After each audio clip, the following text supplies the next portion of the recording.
Sejarah tentang Wali Songo, Part 1. Sunan Gresik Syekh Maulana Malik Ibrahim. Syekh Maulana Malik Ibrahim berasal dari Turki. Dia adalah seorang ahli tata negara yang ulung. Syekh Maulana Malik Ibrahim datang ke Pulau Jawa pada tahun 1404 Meter. Jauh sebelum beliau datang, Islam sudah ada. Walaupun sedikit, ini dibuktikan dengan adanya makam Fatimah binti Maimun yang nisannya bertuliskan tahun 1082. Di kalangan rakyat jelata, Sunan Gresik atau sering dipanggil kakek bantal sangat terkenal terutama di kalangan kasta rendah yang selalu ditindas oleh kasta yang lebih tinggi. Sunan Gresik menjelaskan bahwa dalam Islam, kedudukan semua orang adalah sama sederajat, hanya orang yang beriman dan bertakwa tinggi kedudukannya di sisi Allah. Dia mendirikan pesantren yang merupakan perguruan Islam, tempat mendidik dan menggembleng para santri sebagai calon mubalighu. Di Gresik, beliau juga memberikan pengarahan agar tingkat kehidupan rakyat Gresik semakin meningkat. Beliau memiliki gagasan mengalirkan air dari gunung untuk mengairi sawah dan ladang. Syekh Maulana Malik Ibrahim seorang wali Songo yang dianggap sebagai ayah dari Wali Songo.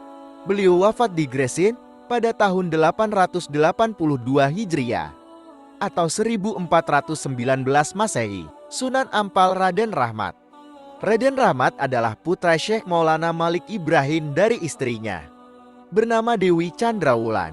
Beliau memulai aktivitasnya dengan mendirikan pesantren di Ampel Denta, dekat dengan Surabaya.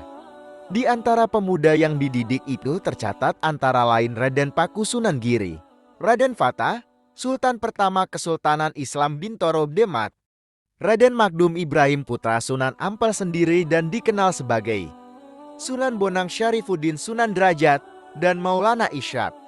Menurut Babat Diponegoro, Sunan Ampel sangat berpengaruh di kalangan Istana Majapahit. Bahkan istrinya pun berasal dari kalangan istana Raden Fatang.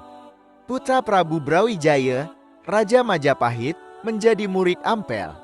Sunan Ampel tercatat sebagai perancang kerajaan Islam di Pulau Jawa. Dialah yang mengangkat Raden Fatah sebagai Sultan pertama Demak.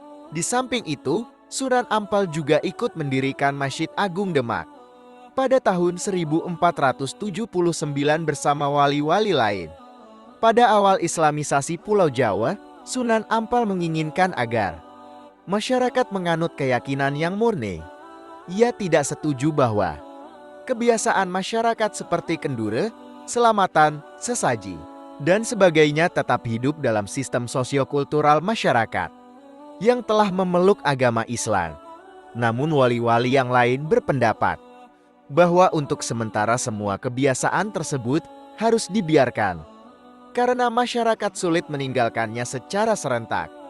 Akhirnya, Sunan Ampel menghargainya. Hal tersebut terlihat dari persetujuannya ketika Sunan Kalijaga dalam usahanya menarik penganut Hindu dan Buddha mengusulkan agar adat istiadat Jawa itulah yang diberi warna Islam. Beliau wafat pada tahun 1478, dimakamkan di sebelah Masjid Ampel.